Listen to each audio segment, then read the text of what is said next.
President Trump today says he may use executive orders to help American families if the radical Dems continue to resist any kind of relief for hurting Americans.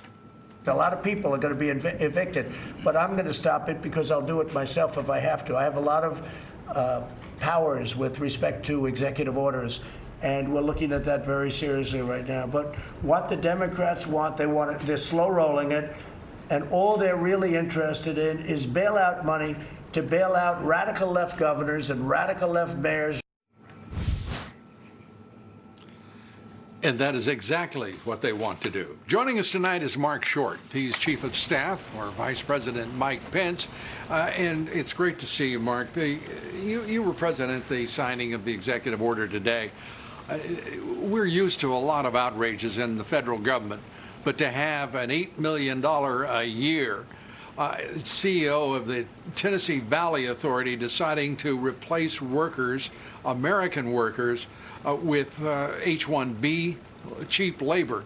This is the outrage that must be felt across this country won't be even measurable. It's going to be off the charts. Well, Lou, thanks for having me back on. As you know, in 2016, Donald Trump campaigned and pledged to drain the swamp, and I think that's what you're seeing evidence of today's action.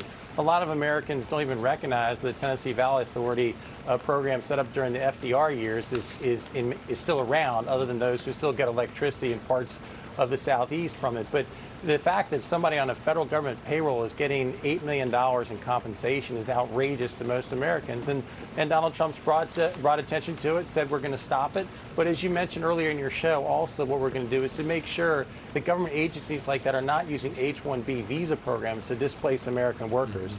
And so by shining light on it, it shows exactly what this president promised when he said he would help drain the swamp in Washington, D.C.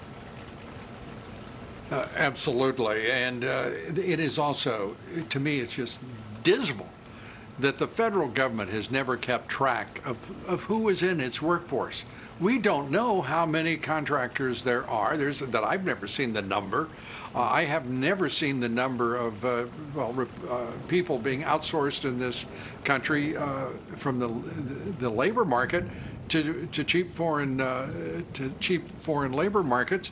It's really stunning what the federal government doesn't know about itself and about the country. And I hope, as a result of this, we'll know how many visa workers are employed by the federal government. It's again, this president thinks of things no one else does. Hopefully, we can have a quick response. Well, Lou, again, it's why they elected a businessman to come in and to help create 7 million jobs for Americans in his first 3.5 years before the pandemic. It's why they trust him to rebuild our economy again, and it's because he's going to help make sure that American workers are placed first. It's what his campaign promise was. It's what he's delivered on. It's what he'll keep doing as President of the United States. And the visa sponsors, they're led by Google, Amazon, TCS, Facebook, Apple. I mean, we've got all sorts of these. These are the big tech, Silicon Valley. The president has said we've got to bust it up. He's talked about it throughout the first 3.5 years of his presidency. Where are we? Because we really do need to do precisely what the president said. We watched the three top CEOs of the three major technology companies make $250 billion in additional market cap within one day of being on Capitol Hill being grilled by the radical Dems. I mean, it's stunning stuff, what we're permitting in this country. Well, Lou, I think that our concern is less how much value they're creating or earning from a private sector perspective, but it is a concern, as you mentioned before, about censorship and how many of these companies really more or less have a monopoly on information flow. And I think there's been a lot of attention from conservative organizations brought to Google search engines and whether or not there's an inherent bias. And as you know, the president signed an executive order back in May asking the Attorney General to develop legislation to come forward and look at ways to protect Americans so the information that they're getting on online searches is legitimate as opposed to going through a biased filter. And I think you'll be hearing more from the administration in the coming days on it. the violence that has seized these Democrat-run large cities across the country.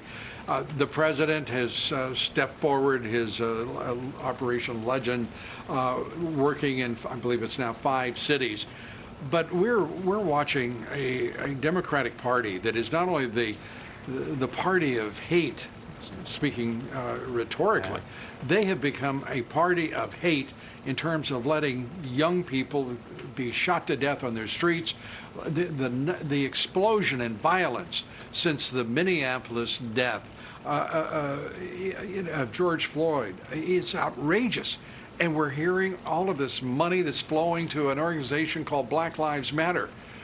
Most of those deaths are black people who have been killed on the streets, say in Chicago, in Minneapolis, you name it.